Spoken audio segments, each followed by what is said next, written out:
Welcome to Satsang. Helen will start in a few moments. I think everyone's seen before. If you haven't seen, those in the room, if you haven't seen the guidelines for Satsang or you want to reread, I've got copies of them. Thanks for sticking to the silence before Satsang. It just kind of puts us right in the mood for good Satsang. Drinks are available at 80p. We ask that you stay in room during the Satsang and that all phones are on silent, not vibrate. After Satsang, Helen asks that you stay on topic, if possible, keep it to the same energy. And we also have all of Helen's books for sale and some other items, candles and incense and such like. Welcome to those online.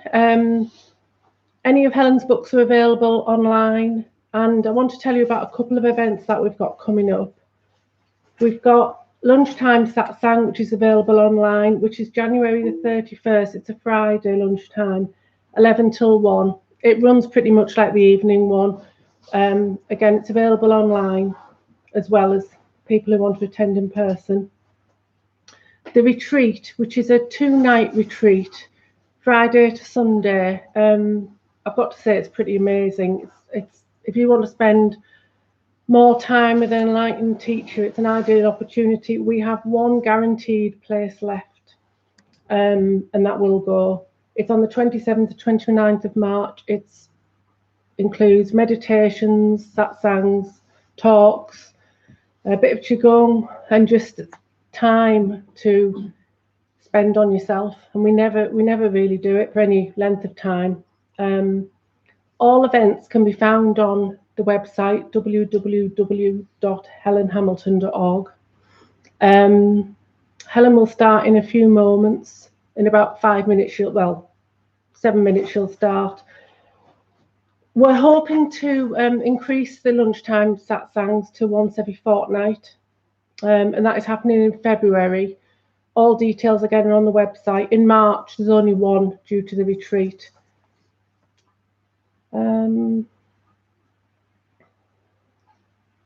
The course, the Dissolving the Ego course, we're in the middle of, and the new dates will be announced very soon. It's a very successful course. If you have any questions for Satsang, email them to evolutionofspirit@gmail.com by 5:30 the evening before or 9:30 for the lunchtime Satsangs. Thanks very much.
Namaste. Welcome to Satsang.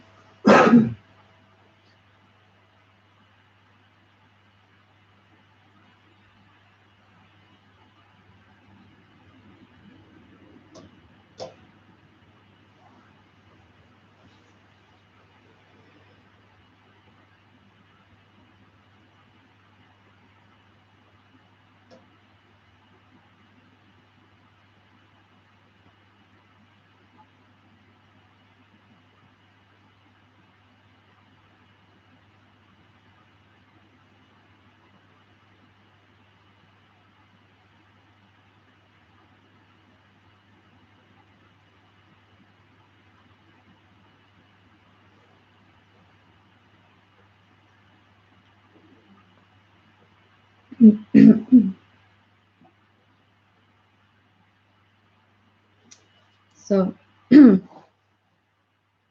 another dry, wet and windy Thursday evening, and you all made it,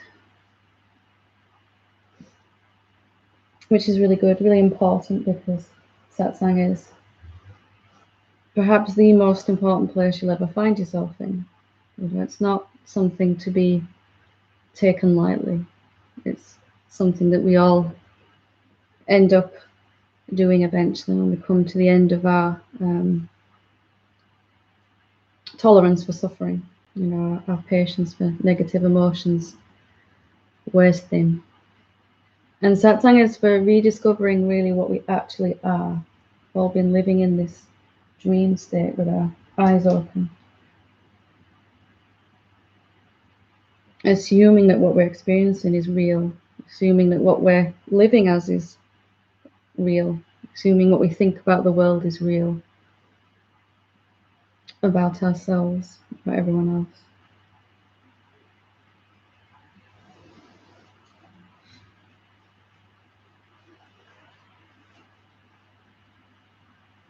And so it serves us really to begin to look at what we actually are. And one thing that fascinated me, I know I'm kind of strange, but I was fascinated always with what is it like to die, I can remember being 4 or 5 years old and what's going to happen, when this body's came and it's going to go at some point, what's going to happen?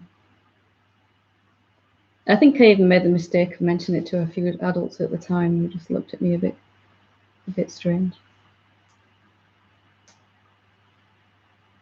But if you've ever really wondered what it's like to die, it's a very useful thing if we can tolerate to look at it just for a moment, to deal with the most important subject.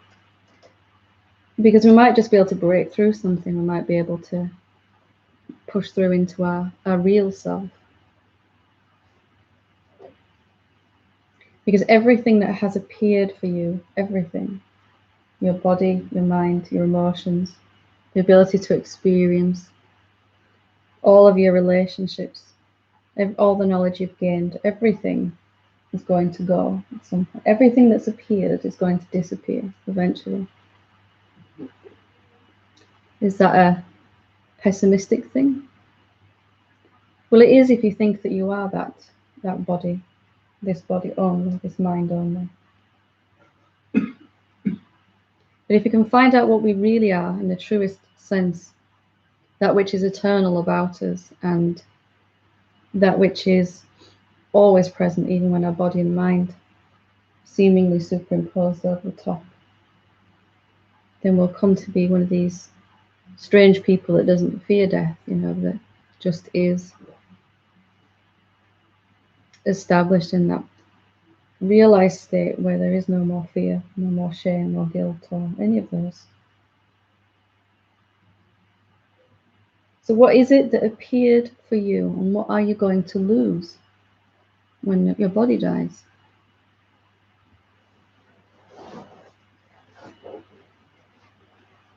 Well, with a human body comes the ability to think and feel, to feel emotions. We feel emotions based on whatever thoughts we're believing. If we believe thoughts that make us, positive thoughts, we feel happy. If we feel negative, sad, or any negative emotion at all, we're believing a negative thought. So when the body goes, first thing you lose is the ability to experience through your senses. That's part and parcel of having a body. Is that really such a bad thing to lose? Is it really a disaster that we've kind of been conditioned to believe it is? Not so much, really. You kind of really love at night time losing your senses. You love that state without any senses, And we complain if we don't get a good solid 8 hours without using our senses, or whatever each person needs.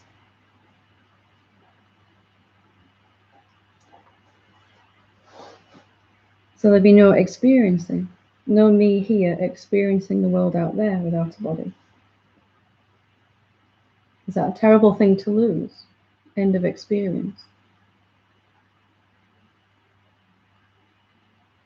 Well, for a time it frightened me. I thought this is a terrible thing to lose. But then it began to become really curious. I thought, if that me dies with the body, if that sense of me dies with this body, was it ever really permanent and stable anyway? If it comes and goes so easily. And where does it come out of? What powers the body and mind? What is the sustaining force? What changes when it dies?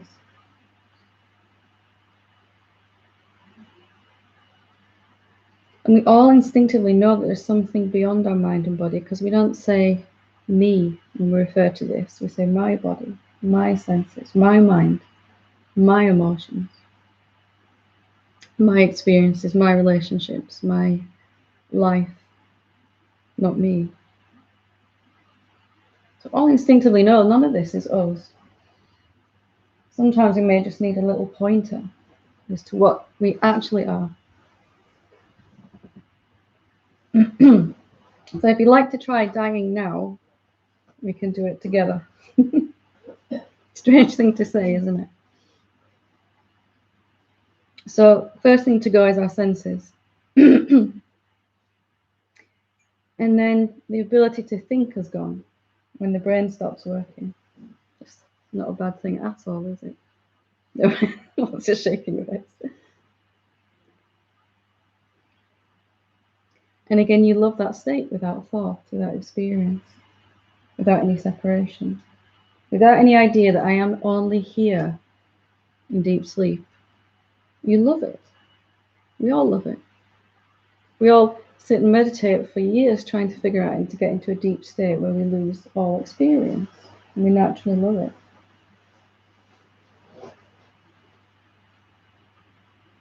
So no senses, no experiencing, and no thoughts, and no emotions. All of that is gone because it appeared with your body. It's a function of the body, experiencing, feeling, thinking. Have we lost anything vital at all? And what remains when our body's gone, and our thoughts and our emotions? What is it that's left? Well, you are left. You are still here. You that are not your thoughts, not your emotions, and not your experience. And exactly what is here in this moment will still be here when the body is gone, and that must be you. Also known as all of this. Also known as reality. Everything else except your body still is here. If we even just took this room and took your body out of it, everything else would still be here. And you must be all of this then.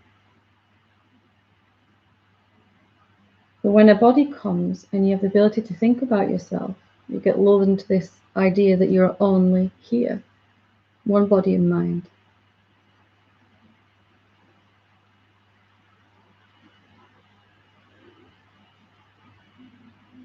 So the you that isn't a thing, the you that's contrasting against the things that you see appearing.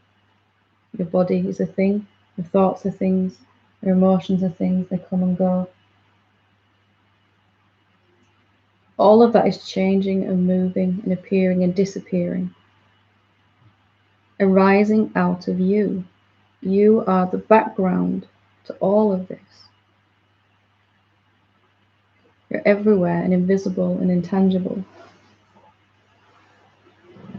And if you get to know that you, chances are you may not even notice when your body goes. Strange thing to say, isn't it?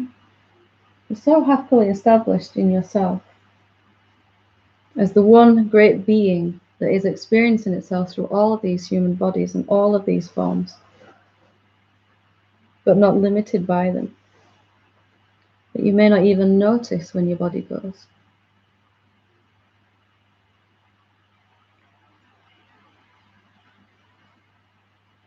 And how real is your body anyway, if it appeared and disappeared?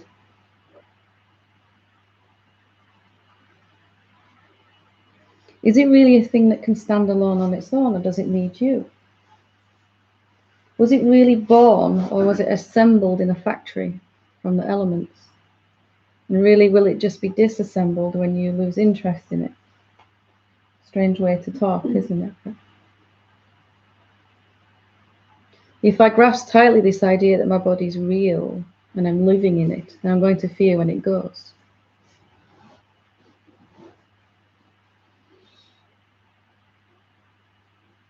If you begin to access that you, the real you, which is always stable, always here, always available, and is completely unchanged, even while your body and mind are here, you can recognize that it's not changing, it's not moving, it's not growing, it's not aging, it's not becoming, it's not wanting. It's just this formless consciousness that is appearing as all of this.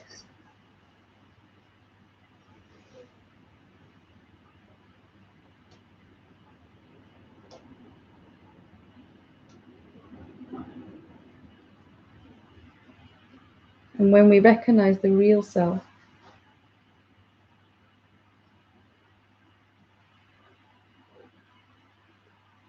we will, in a way, die to all that is unreal. The conviction and the clarity that I never was my body, never was my emotions, I never really was my thoughts. I'm not my experiencing either. And even when this body goes, I'm still experiencing through all of these other bodies. All the time. New bodies are coming, old ones are going. all the time. And I'm experiencing through all these other forms. Experiencing myself as an inanimate object and an animate object, sentient and insentient.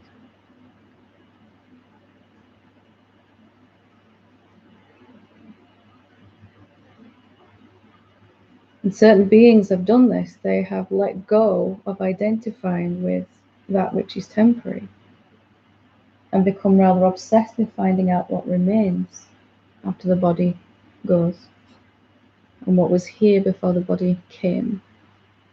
Nothing wrong with having a body or emotions or thoughts, but if that's all we know about ourselves, then we'll have to go through this death experience and feel that we're dying at the end of all this.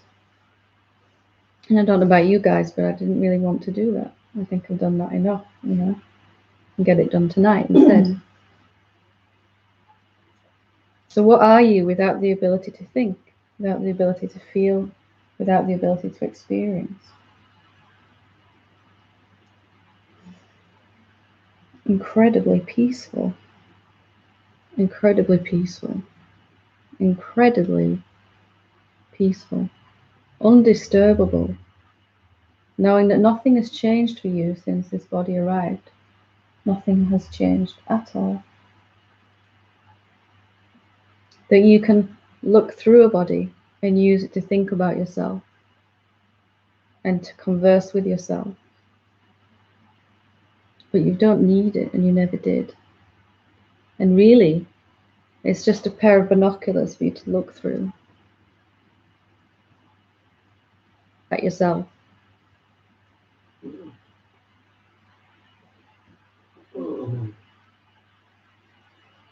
And that when it's gone,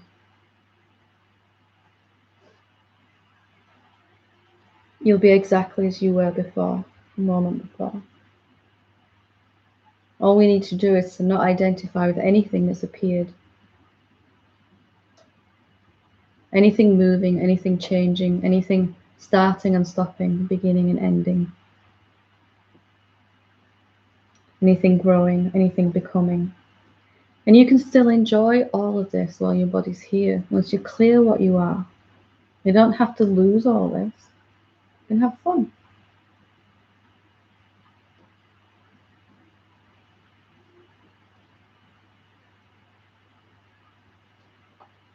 So what are you before and during and after this body appeared? All that's appeared with it is you that knows, that's aware of your thoughts, your feelings. When you say, this is my body, who is the I you're referring to? Or my mind is driving me crazy. Who is saying that? It can't be your mind by the very essence of that statement. I can feel my emotions. Can't be your emotions by the very essence of that statement. Anything at all that you can watch, that you can perceive, that you can witness is not you.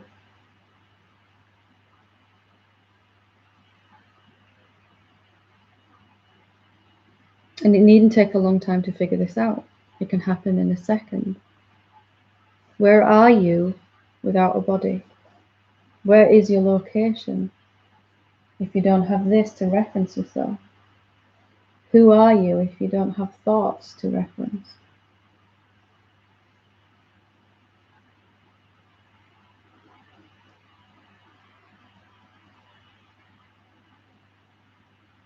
Because everything that's appeared is going to disappear. And it makes sense then to find that which is always here. With the contrast of a body and a mind and a set of emotions and experiencing, you can come to recognize that which is just always here, also known as you. All of this.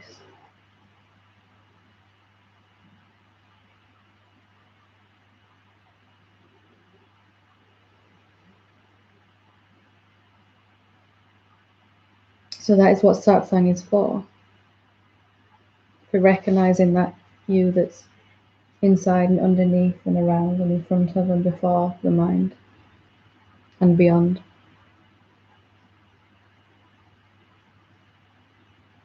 You might be pleasantly surprised at what you discover when you look. And I'd urge you to look.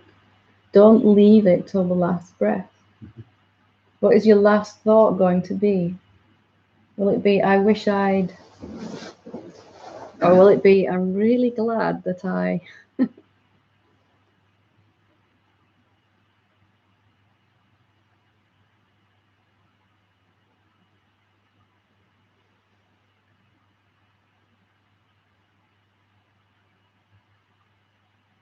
Even to realize that there is something else to realize is a huge step forward.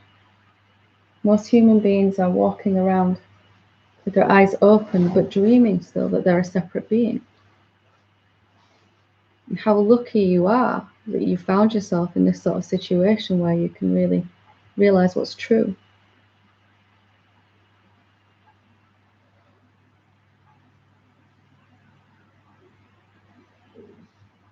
So I'd urge you to make use of this time to ask your most burning question, to ask your most important question.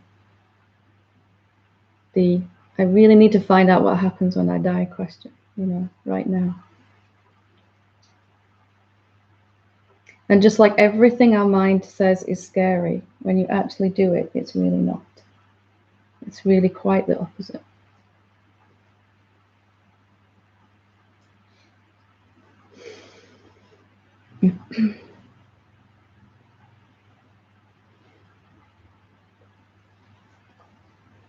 Okay. So we have a couple of questions.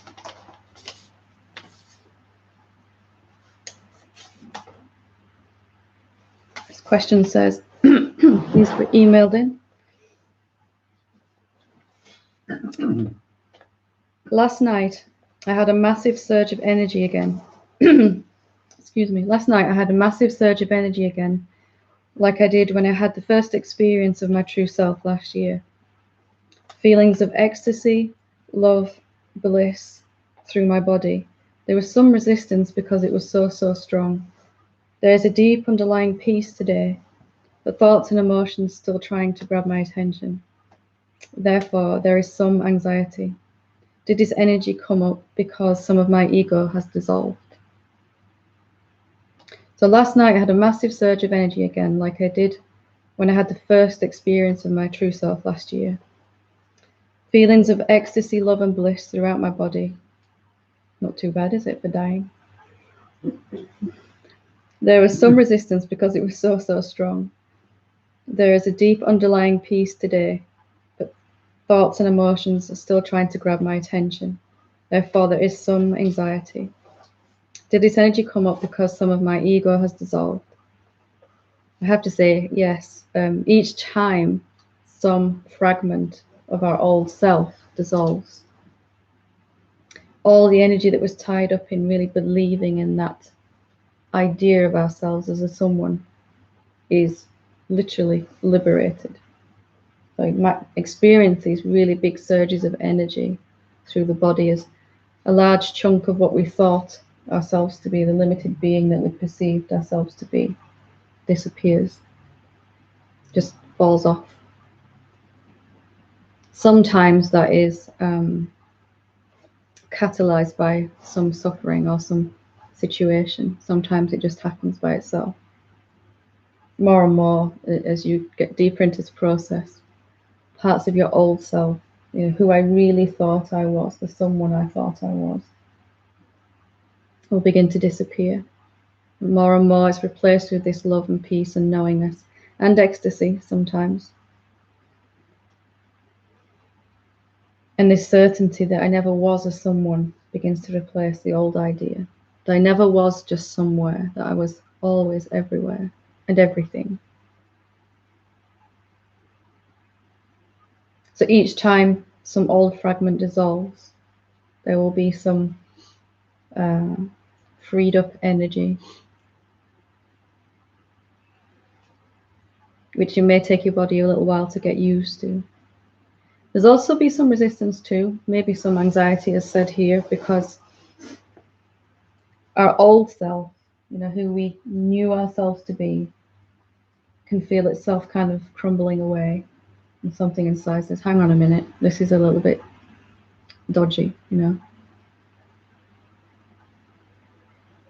if you haven't noticed already, your mind really doesn't like change at all, And this is quite the biggest change of all, really, to come to consciously live as that which you've always been.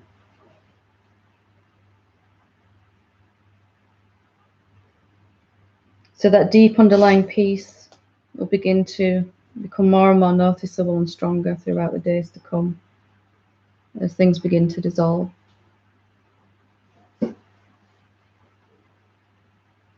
And the anxiety and the resistance will begin to decrease as you just continue gently with the process. For me, it was very much like a surge of peace as there was a realization, a clearer seeing. And then it would seem to recede a little bit, not quite as strong, until my body and mind had assimilated what I'd seen, until I was living as what I'd seen. And then the next wave comes up the beach. Eventually the tide comes all the way in.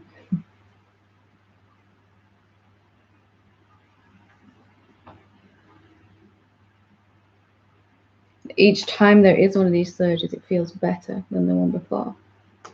Again, not too bad for dying, is it? No.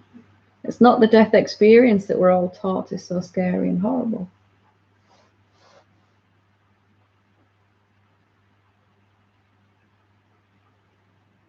And I don't mean to make fun of anyone that's actually suffering with that right now, but to do it consciously in satsang as a choice ahead of time before you're forced to do it, and still get to keep your body afterwards and your mind if you want it.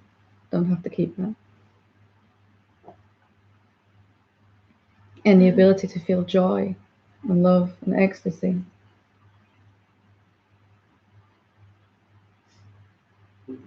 Not too much of an ask, really. At least it wasn't for me. So it's good. Each time your body receives this new energy, this liberated energy, it will be stronger. That wave will be bigger. Sometimes it feels like a tsunami. Too strong, too much peace, too much bliss. But again, if we don't resist that, the body will naturally come to terms with that energy and begin to feel normal. And be walking around in states of peace that you couldn't have even stood up in 2 months ago,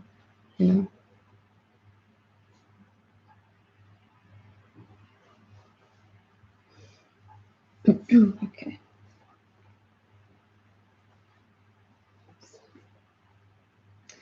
This question says,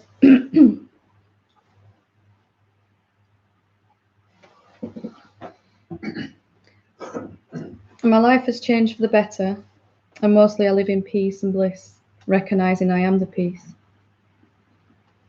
In an intimate time with my partner, I was feeling, such bliss that I didn't see the need to carry on having sex, as nothing could beat the way I was feeling.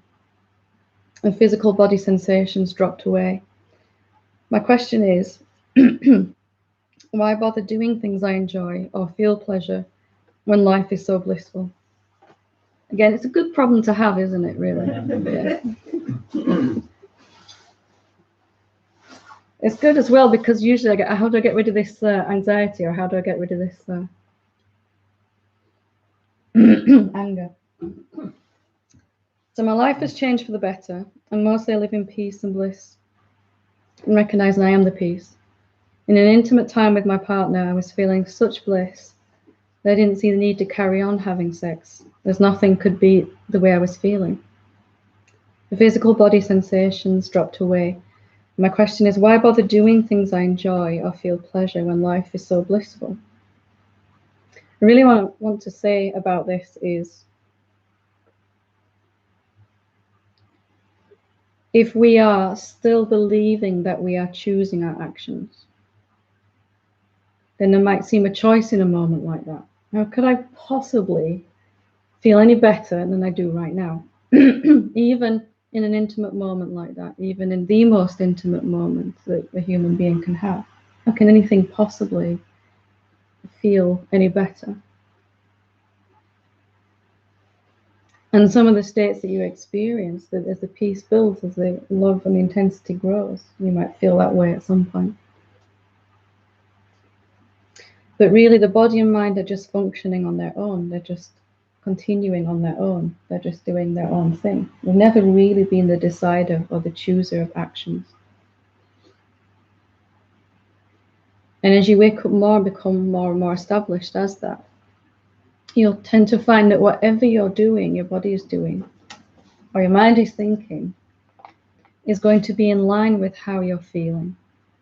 So any actions or anything that you're involved in will begin to equal and to agree with the joy that you're feeling, to agree with the love and the peace that you're feeling, rather than doing those things to make yourself feel better, which we may have done as an individual, as a separate being. If I do this thing, I'm going to feel better. Or if I have this intimate moment with my partner, I'm going to feel closer, I'm going to feel more connected, or whatever we think we'll feel. And one of the most beautiful things, I think, about being present consciously as what you really are is the ability to experience everything from that true place. So whether you're just washing the dishes or having an intimate moment, there should be no difference in how you feel. How your body and mind feels will mirror what you know yourself to be. And why shouldn't you have your cake and eat it? You know?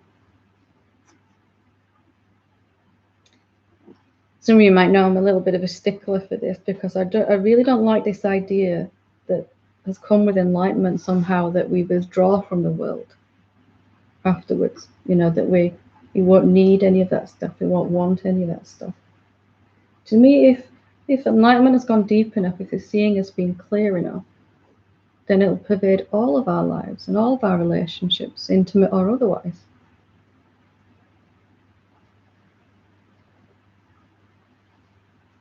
And then everything that you experience is colored with this joy, this peace, this clarity. And you can experience everything from a place of not needing anything from anyone else. When two beings come together in that type of energy, something wonderful can happen. So why shouldn't we have our cake and eat it? Why do all this work, this seeing, to wake up and then retire to a monastery or a forest or a... I never really understood that. You know, why not actually just enjoy your life?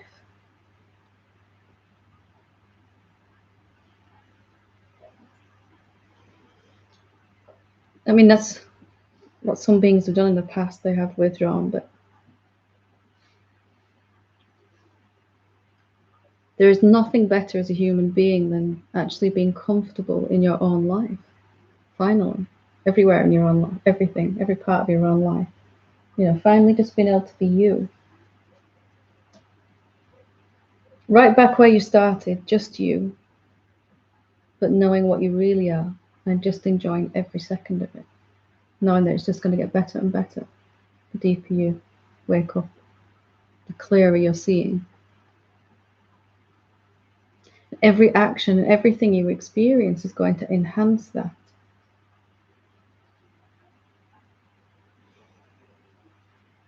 There is no thinker of thoughts, and there is no chooser of actions, and no doer of deeds. Whatever your body and mind do, they'll do. And they might do some weird and crazy things when you're not trying to control them 100% of the time. But I can guarantee they will make you feel as good as you already do. They will enhance what you're feeling.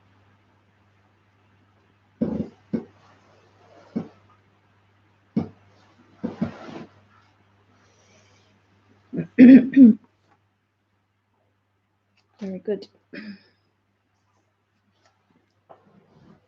Would anyone like to share or ask a question?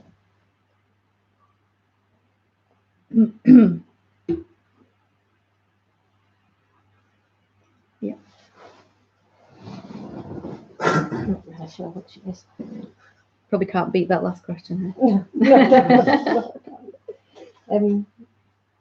It's since I started coming to Satsang, things levelled off quite good for me.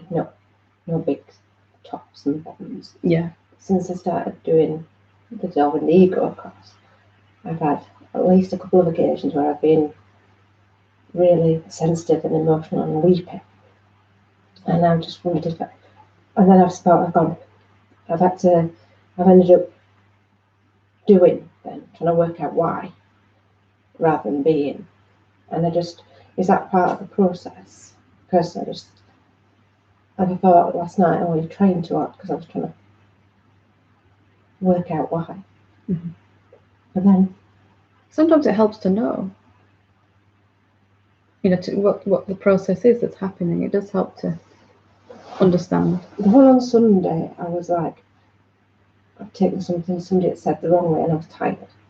But then yesterday morning, obviously, I was just driving to work and leaking as I drove down the road, which the people that know me, I used to do a lot of that. And I was just trying to, because I was trying to work out why I was doing it. And then, like last night, What do you mean by doing? You were doing? I was back in my head. Is it this? Is it that? Is it the other? I see, right. And not going back to the See, it awareness. doesn't necessarily mean inside. you're doing. If your awareness has gone back to thoughts rather than being aware of itself, still not necessarily a doing. Sometimes some get fixated with thoughts again for a little while, as these things come up to be processed, to be let go of. Even today, I felt, even though I don't sound like it now, I've had a really light day, like I've almost been light-headed all day. It's been quite lovely. Just everybody's getting stressed in the office over the new software, and I'm just pottering around and Just floating above it all. just carrying on, as it were. It just seems to be. The further away you get from your old self vibrationally,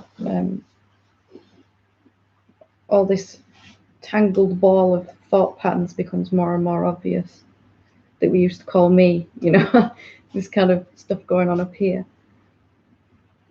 And it's clearer, but it's also easier to let it go, to see it operating, to see when we're operating from a place that isn't as loving as it could be to ourselves or others. And then also what will happen is any trapped emotions that have been stuck in there and we haven't been able to face from who we thought we were, will sometimes come to the surface. And you might find yourself 1 minute crying with sadness, next minute crying with joy, and thinking that you're losing your mind, which isn't a bad thing. But that old fragment, all these little as bits fall off, the energy that is liberated can make you feel a little bit, it's like you've been reset or set on a new level, the kind of little bit out of it feeling. And these emotions will come up and be released finally. If we still really think that we are this person, then we'll find it hard to let go of the emotions that person has accumulated, because we feel we need them. We feel that they're part of us. If I am my emotions and my mind and all of that, then I'm going to really be fighting and resisting letting go of that. The fact that it's coming out now shows that your identity, what you know yourself to be, is moving away from that old sense of self, which is evidenced by more peace and ability to not get drawn into the everyday stuff that you would have been picking up, those thoughts. Every now and again, attention may go back to thoughts for a while to look at, sometimes it will want to just focus on itself, the awareness. And then sometimes it will really want to look at a thought pattern and do I really want that anymore? Do I really need that anymore? You know, to understand why, what was my motivation for doing these things, or for being this, you know, trying to be this someone. And you can find that all of our old sense of self is a mixture of methods and ways to be to get what we want or need. You know, who we think we need to be to get what we need from life. Like our egoic self is this chameleon that changes to fit into any circumstances to get what we need from the person or the situation. Or as that starts to unravel, there can be a lot of for me there is a lot of sadness, a feeling of grief sometimes just had to all come out. All the times I never got what I thought I needed from someone or something, it just came out and was released. Sometimes I just felt a little bit off for a while. Sometimes I was sobbing, you know, sometimes laughing and crying at the same time, which is fun, you know, or all of the above. But if it's coming out, it's because you feel you no longer need it, which is the most important thing. It's not part of who you are anymore. It's just remnants of an old story of what we thought we were. Yeah. You get a sense of that as it's releasing. And then your vibration shifts afterwards, you know, you can feel yourself lighter, as you said. It's like a cleansing almost. Like. Yep. If you want the upgrade, you have to be willing to ditch the old software, you know, and everything, all the baggage that came with it. There's nothing wrong with it. It's just not what you want to be anymore, that limited being. Does that help? So it's good. Yeah, it is good. It's an interesting stage, because you can be up and down one minute, you know. Yeah, I put the giggles on Friday night and I put it, and people kept saying, "Oh, what's really that funny?" And I couldn't stop laughing. Yeah, that happens often to me. That might never go away, but because there's certain things about life that are funny that we just never noticed before, perhaps, you know. Joy, that is one of the first ways that you'll notice joy, is more spontaneous laughter. And then even that stabilizes then into a continuous joyful feeling, rather than these moments where you can't stop and laughing at something.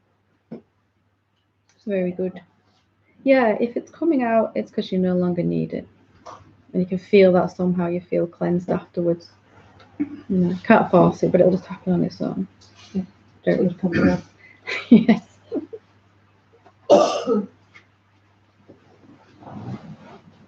Anyone else like to ask or share?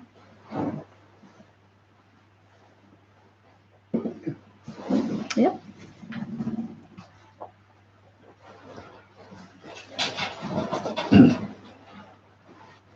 In more of a share, I think. Today I've just spent most of the day either meditating Yay. or contemplating or doing a bit of washing in between. But I've talked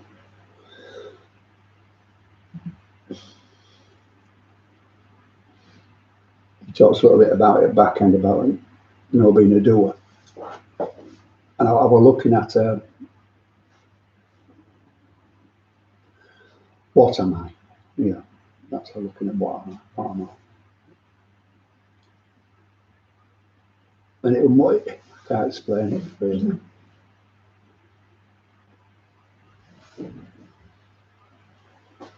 But what is it? It became more than what is it.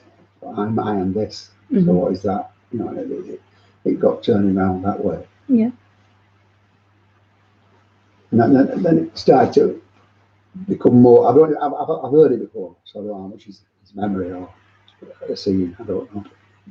But I started to realise there's thinking, but there's no thinker.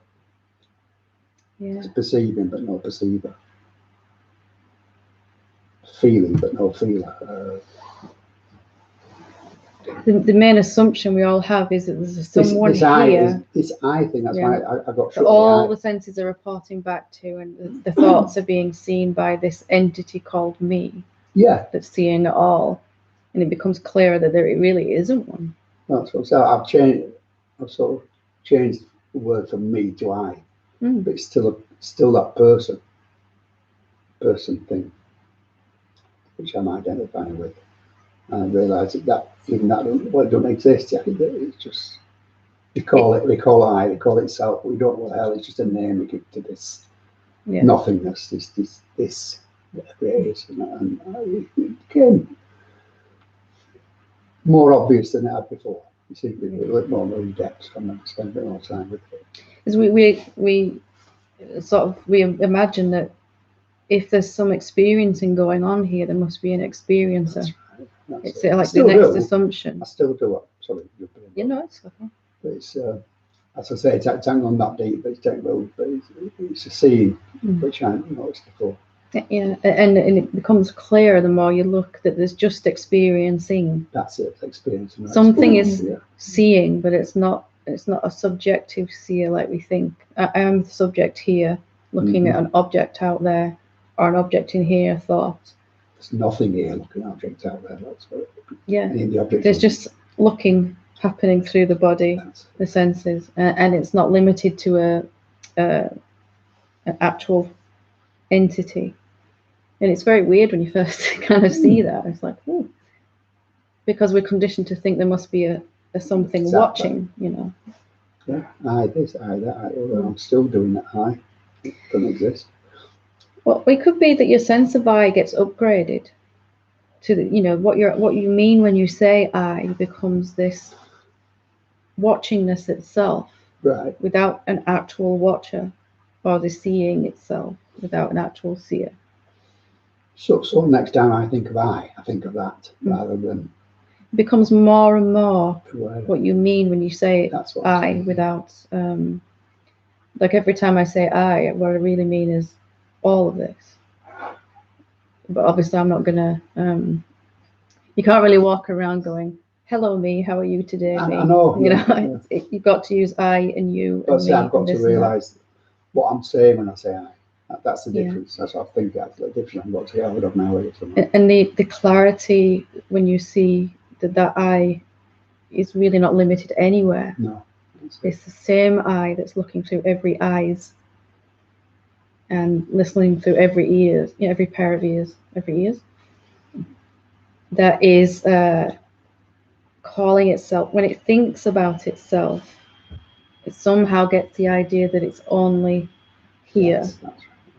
But before thought, it's not limited at all. It's everywhere, because it's not really a thing that you can locate. It's just here watching. Here watching. Yeah. Here watching. That's it. Just a watching. And watchingness, seeing, just experiencing without an experiencer. Sure. You know, really. You go through it. It's all right. I was doing it in my mind's eye, and everything I went into, which is what it was nobody doing it. It's just the emptiness. It's a feeling of being here, which develops into I am actually being the here-ness. I'm not actually just here. You know, it gets, whichever way you look at it, it becomes more and more clear that there is no limit to that it's everywhere. In human beings, it gets confused when it thinks about itself. Everyone. Yeah. Nobody gets out of that, do they? Nobody wakes up into this life going, oh wait, I'm everywhere all the time. You know, I'm not really just this body. Because it likes to have an experience of what it likes to imagine it's separate and it's talking with some other being. It likes to have that fun until it doesn't want that anymore, you know, and then it comes to see clearly I never was that. But once you've broken through and seen for the first time there isn't really a seer, then it gets a lot easier to notice that again and again and again. If we're sure inside that I am the seer, there is a subjective me here, separate to everything else, it's going to be very hard for us to experience that we're everywhere, to really come to know that we're everywhere. Because of the very nature of we experience what we believe. If I believe I'm separate, I'm going to keep on experiencing that. It gets stuck in its own trap again and again and again. That's what I'm a little bit scared of. So I think I've seen it on mental and a little bit, not deep enough to sort of. If you see it, all you've got to work with is mental. You know, people always say, how do I come to live this? And it's really just to see it again on the mental level again and again, to run those thoughts through. Is there a seer? Let me look. Can't find them, you know. there's seeing, but there's no seer. Every time you do that, you're switching over your identity to what you know yourself to be, what you mean when you say I. It's switching over. That's it. You know, and that's why an awakened being, their words are powerful, because when they say I, it means something very different to what the average person thinks of themselves. And that gets easier and easier to understand. That if I'm here, if I exist, and I'm not a subjective witness, if I'm not the seer, I must be the seeing. And that doesn't stop anywhere. You know, so it's clearer and clearer. Big difference, isn't it? Huge, yeah. And you open this window, this gap, then that you can really progress much faster. Then, you know, to really see the truth. There's nothing wrong with thinking, and you can use your mind to ask these questions and to guide your inquiry, and then your life, your experience will become the answer to that, and the knowingness will be eventually more and more established, that you don't need to think about it so much. There's nothing wrong with, the only way we have to confirm is to use our mind first to ask the question and then experience the answer. Yeah. Nothing wrong with that at all. It's good, very good. Good progress. That's exciting. Yeah. Would anyone else like to ask?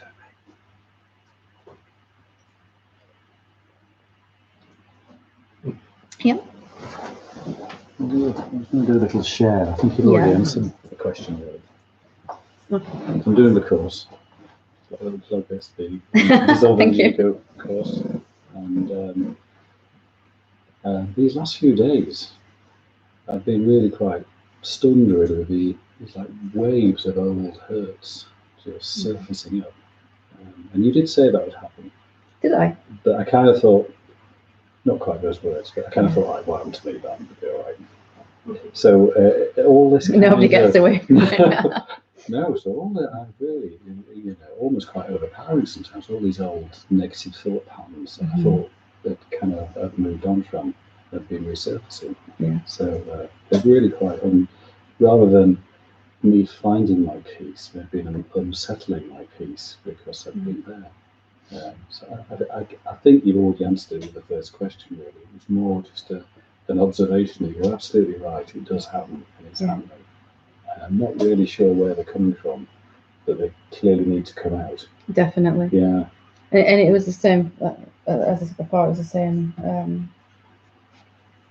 And sometimes they can, the more awake the more you've seen yourself to be not the body and mind, the less you can suppress anything. So when these emotions come up, they can come up, and from suddenly being quite peaceful to some intense wave of emotion.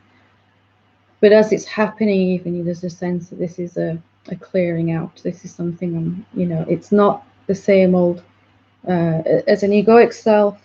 If I said something insulting to you and pushed a button and you got really angry, you know, it wouldn't be, it feels a different way to when an anger or fear or something is coming up. And for me, most of it was this sadness, this accumulated sadness, like all the times as a limited being. It sounds like horrific thinking, like thousands of bodies it was taken to get to this point in the evolution where I consciously recognize myself. All the times, if you can imagine all the lifetimes where you've not got what you wanted and desires have gone unfulfilled, there's this like, which has to happen as a separate being, otherwise it's never going to, the real self is never going to want to end up in a room like this, you know. And so there's this residue of, it's not fair, like anger of the ego, and why can't I have what I want, and all that sort of came out for me. Once I'd come to the clearer seeing that I could never really get what I wanted as a separate being because I was operating from the wrong idea of myself. Then it's sort of this switch to let all this stuff come out, because it was no longer my point of view. It was just an old point of view. I don't know if you can sort of feel what I'm saying. There's a switching over going on and a letting go of all the baggage that came with being an egoic sense of self. or only knowing that bit of yourself. I suppose I'm asking for you to confirm that this is a transitory phase. Yes, Because it definitely. doesn't feel better than it was before at the moment, you know, when the stuff surfaces up. If you Yeah. resist them when they come up, you'll suffer. Yeah. But you can even go through intense fear, intense grief, and still be in intense peace. I may have said this before, but I've actually felt bliss and fear at the same time, which is, until I'd experienced it, I thought it was impossible. Because I really came to see it's not the fear, it's the feeling that I don't want this. I don't want to feel this. If that feeling is absent, if you're just watching, just the seeing, as we were saying, then whatever is being felt is just being felt. And it's a real feeling that the whole reason you have this body is to feel these things and let them be transmuted into higher frequencies. Can you feel that's going on as you? Yeah. I heard this wonderful thing, I think it was Adi Shanti that said it once. Every emotion is on its own journey back to enlightenment, back to peace. And I thought, how beautiful. You know, it doesn't feel beautiful at the time, but just check that you're not resisting. Yeah. You know, can I allow this more? Can I open more to this? Can I welcome this a bit more? You would never prefer or choose it, but seeing as it's there, and each time you let go of one of these, you'll be suffused with more and more peace.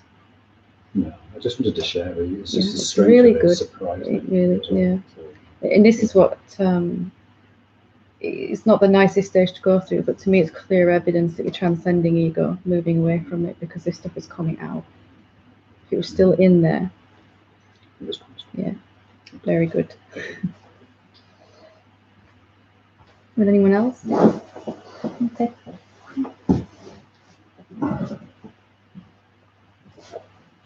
I don't know how this is going to come out, but Well, these are always the really good ones, and we don't know. I'm just going to let it flow.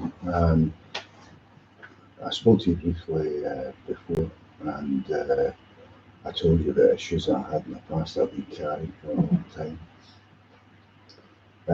This is only my second time here.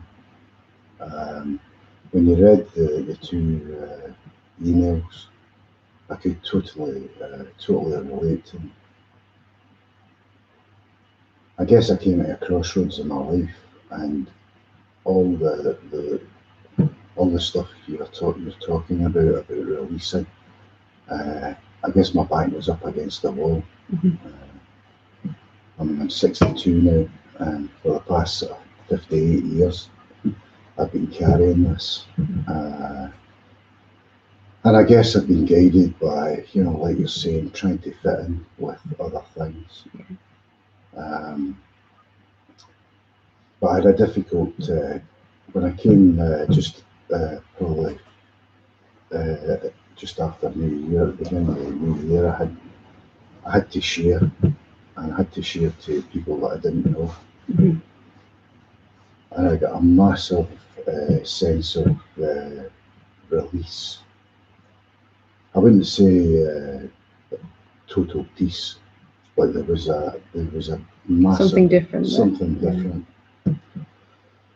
And over the I guess maybe the last 2 weeks, since that release, I've actually started to think completely differently. And I think, I mean, I can't explain it. I thought that, well, I've only been to this Satsang once, you know, so, you know, it just can't, it just can't happen. But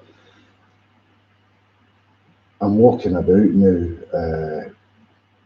and I feel as if my mind is so clear now. That things that have happened in the past that, were not of my making, but I made it my making and carried it all this time. And like I say, since I've released it, there's been, you know, a complete change. And even people that are close to me around about me have seen the difference. Even coming off that chair and sitting here in front of you know, some strangers. Not such an people easy I thing know. to do. Huh? It's not an easy thing to do, but If you try sitting in this one, but you've done really well to get on. I just feel that the way forward is just to release the feelings that I've got inside, the true feelings that I've got inside, and certain people that have been very close to me that I've pushed away because, you know, because of this illness. I'll call it an illness that I've carried. Has said, you know, that they've seen a remarkable difference, and even as something similar. I'll give you an example. Yesterday, I was doing some cooking, and you know, I started off as a chef, and while I was doing it, I was just happy. I was happy doing it, and when I finished, and I was doing quite a few things for an event that's coming up, and I can't explain it, but there was, I just continued to do it and enjoyed it. And it's things that in the past, like maybe tidying up the house, or if I, you know, leave a pair of socks, you know, for the washing, I just throw them on the floor. I'm thinking to myself, oh, why leave it till later? Do it now. Isn't it funny when things like that start to happen? I mean, it's just, you know, I don't know. There's been things in the past, and there was one other thing maybe I'd like to share, because I've been doing a lot of reflecting. And the issues appertain to my father and my younger days. And I experienced something about 4 years ago. I was working with, in my profession, I was a food buyer, and I was supplying food to soup kitchens, and I came across some monks in Bradford, and one of the guys there that I became close to, it was like a reflection of my father. Physically, without the beard, he had a big massive beard. And actually, my mother came down, I took my mother wanted to see the soup kitchen, and I took her down there, and I said to her, be prepared, because there's somebody there that looks exactly like my father. And I'm trying to piece it together, where it was like, there was the bad side that I reflect, you know, that I saw and experienced through my father. And then I saw this monk. Both sides in the it was same, like a mirror image. It was like good and bad. And then I started to reflect on some people that I thought were really close to me. And I tried to follow them, because I thought it was a conduit to being good, because I thought that they were good and they had a good life, and you know, everything was pretty cool with them. But I kind of realised now it was a conduit to continuing this pain inside me and being bad. The stuff that you talk about, there's plenty of other stuff, and you know, I'm starting to write it down. The other week there, I couldn't explain it in my head, so I started to articulate my thoughts in a drawing, an abstract drawing, which was fairly. When I looked at it and I showed someone else and I explained what it was pretty prevalent to the experience that I've had all through my life. And now, I wake up in the morning, and you know, I had some readings from some other people at Satsang saying, well, you can wake up in the morning and choose to be happy or choose to be sad. And I've kind of got that now. I kind of get that. The other stuff that you talk about earlier on is pretty heavy for me, you know, that thinking and the body. And don't worry about that. It's all going in somewhere. Something is understanding that, you know, even if it's not really that clear at the moment. Well, I've made a decision that I want to learn more about it, you know, because although I wake up and I don't think too much about what I'm doing, I just kind of let it happen now. Mm-hmm. I express my feelings more, and like I say, even coming up here and sitting in front of you is a massive step. But I know that is progress because of the release that I've had for all these years, and I just wanted to share that. It's really, really good. And the more you let go of trying to be the person you think you should be, and the more you're actually just being what you are in this moment. Yeah. The surprising things may happen like that, but the more you'll also find you're just generally more and more peaceful and happier. You know, doing that it never was these activities in particular that made us feel bad. It was who we were trying to be or thinking we should be, or most, perhaps more importantly, who we thought we shouldn't be in that moment. I shouldn't be this way. Yeah. And when that starts to slip away, and satsang is really powerful for, and that's the whole essence of satsang, is to be whatever you are in this moment without trying to control that, which mind thinks is a very bad idea, because it's sure we're going to do something silly if we do that, but actually we find our actions become much more loving, our words become much more peaceful, our thoughts become much more clear, and things just begin to settle down. And there's a natural rhythm to our life that begins to emerge, a natural pace, rather than just living up here all the time. Yeah. Somebody did say to me, I love you for what you are, not what you want to be. And that was a massive release. I don't have to try and be fit in with everything else that's going around me. Yeah. So we've all done a lot of that, and it hasn't really brought us happiness, has it? No, absolutely not. And being who you are doesn't necessarily mean you're not going to help someone. Of course you would, but you're not constantly berating yourself inside all the time. You know, your own worst enemy. You become, you know, if you do something that's surprising, or you say something that's surprising, I wonder why I said that. You know, instead the old, why did I do that? You know, here we go again. Like, why can't I just let go? You know, and this self-punishing thing that we've all got going on, which is obviously not that healthy for our mental health and emotional health as well. Yeah. I think, you know, after that period where I had to release it, there's been things maybe in the past, now in reflection, that's been building up to this. And then I found this. I wasn't expecting to find this, and I found this now. And I think, I've made a decision that I want to continue with it, because, you know, I've tried the religion, Protestant Catholicism. I've tried all these things, and I've never been able to grasp it. But when you started reading that, I thought, that could be me writing that.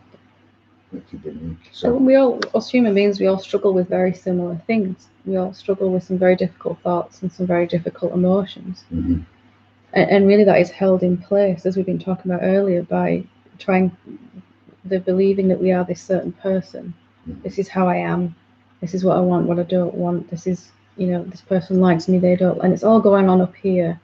And because stunning realization that I've never been authentic ever, you know, and then when that realization happens, I've never actually just been, I don't even know who I am, because I'm so busy trying to be someone that I think is going to get me what I need. And I remember that revelation hitting me, like, I have no idea what Helen actually likes to do. You know, it's a strange thing, isn't it? And when you get the freedom to express yourself, and not have any fears about what other people think about it, it's just... Because it's their problem if they don't like you, it's not yours. You know? And the more you are authentically yourself, whatever that is in this moment, the more people tend to like you anyway, ironically, because you're not demanding anything off them energetically. You know, you're not going, do you like me, do you like me, do you like me? You know, you're saying the words, but inside your energy is, if you don't like me, I'm going to be upset. You know, and we can all sense that, because we are energetic beings, as well as, you know, just this body. And I mean, there must have been there was a lot of people pleasing and codependency, and I know that the only person I have to be dependent on is myself. And that's fantastic. And then it begins to flip around, because you're giving yourself, you're nourishing yourself first, what you want and need, which we're taught is a really bad thing to do, to be selfish. Yeah. But when you actually start to do it, and you're coming from a place of fullness, happiness, joy, peace, and you've got so much more to give to the other beings in your life. Yeah.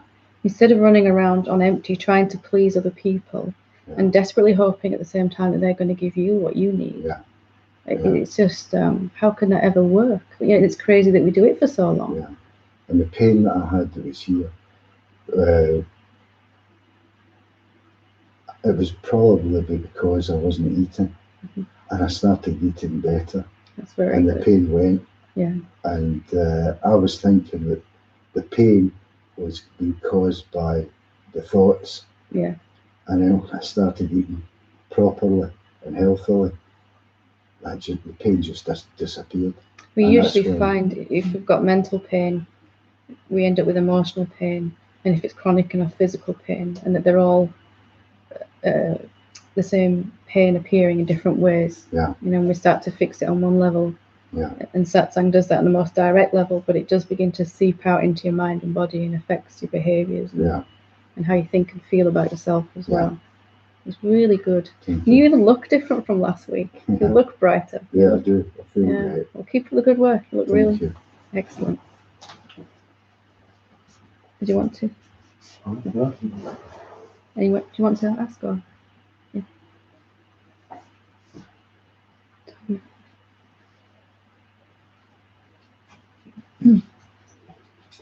I thought you were jumping out the seat, Dave.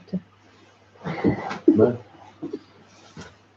This question's been coming and going all day, and I keep losing it, so losing the question that Can you just speak up a little bit? Sorry. I've been asking, can this, whatever experience goes on, I've been asking the question, can this be experienced without the body, or can this be true without the body? And there was for a while there was a knowing, well, I knew the answer, but I wasn't being the answer. And then recently I had a real opening of knowing that all the answers were in the mind, which is part of the body, and that without the body and mind, none of it was real. And there isn't even a question. Yeah, hence the problem of people getting the question. And at the time when I talked to you about that, you said that it may kind of seem to come and go for a little while, and that this last, I can't remember when that happened, so in the last 24, 48 hours, I've recognised that there's been that little bit of uncomfortableness felt in the body. We'll just make up a new word. Right. And I recognise that for me to be feeling that, I'm believing that there's a body again. So I've been asking the question again, can this be experienced without the body? And instantly there's a no answer. The answer of no, and there's a silence. But it doesn't feel that I know it's completely true still, because it's different to how it felt. It's like I feel like that is just an answer that's coming because I can remember that experience, but it's not there anymore. Right. So how can I how many years have I been asking that? How can I completely recognise what I recognised the other morning, because now I feel like that isn't the case. I feel like there's a cloudy, I haven't forgotten it, I just can't see it as clearly. Do you know I can describe it?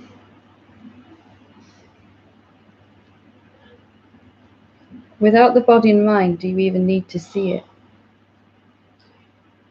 This is what I ask, and I instantly know that it's no, but I don't completely feel it. That's a body and mind answer again. Yeah. Is there any answer that your body and mind could experience to that question that would satisfy you? No. That's why the question keeps disappearing, doesn't it? So in absence of a questioner, there's no question and no answer, phenomenally. And there's just you. Yeah. And mind says, but you're not really answering the question. You're avoiding, you're not getting to the end. I'm avoiding And you'll be able to reach some place, you know. But it's asking for an answer to a question about what it was like and what it is like, what it was like before the body arrived. And it's asking for an answer to that question, which it can never understand nor experience. Yeah. It doesn't make mind wrong, but it's not equipped to. And the ultimate answer that will please you most is always there every time you ask that question. That's right. Silence, absolute silence. Yeah. Because there's only you. Yeah. And our focus shifts gradually. What our allegiance goes to gradually shifts to only that silence will satisfy me as an answer. Other answers might come. Experiences, revelations, and profound epiphanies at this stage. Profound. Like, oh my gosh, I'm everywhere. I never have been somewhere. And oh my gosh, my body isn't really real. It's an appearance. All this manifestation is an appearance. But all of that will still be, because it's all, as we started off, anything that's appeared is going to disappear. Yeah. So everything that's revealed as knowledge is going to be lost again. That's not a sad thing when you realize that the answer you really want is the one that was here before the question. Yeah. I'd like to say that makes sense, but that doesn't. It doesn't make sense, that's all in words, but yeah. And gradually the allegiance to phenomenal answers is disappearing because they're not satisfying anymore. Yeah. And I know that the answer I come up with is a phenomenal answer because it's me thinking it, and I know that that's not. Yeah. Gradually, the difference between the silence and the phenomenal answers will merge into one, meaning you'll see that any epiphany is just happening and it is the silence anyway. Yeah. And it doesn't matter for the rest of the bodily existence, you'll be having epiphanies, aha moments, deepening peace, deepening joy, deepening love. Still, you remain unchanged. Peace, love, and joy are a symptom of having clearly recognized yourself here and here. Yeah. But you are as you always were. Not having quite an impact. Yeah. Thank you. Just take a minute to. We all are trained to look for the right answer and just one answer. And so we have to learn to, okay, the only answer that's going to be there all the time is the one that was there before the question even arose. That's why the question kept going. Reality. Yeah. And it thought gets stuck in a loop here because it cannot. And you know, it's best not to identify with that. It can drive you a little nuts. But. Yeah. Thank you. That really helps. No idea what either of us said, but it really helped. Who knows? It's often like that, isn't it? In Satsang, nobody knows. Okay, we should leave it there for tonight. Thank you.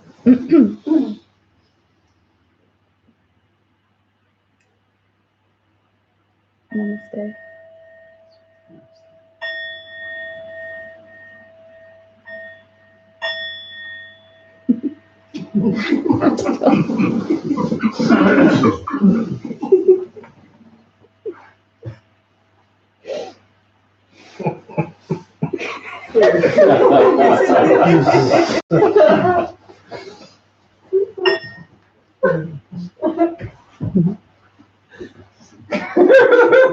We need it.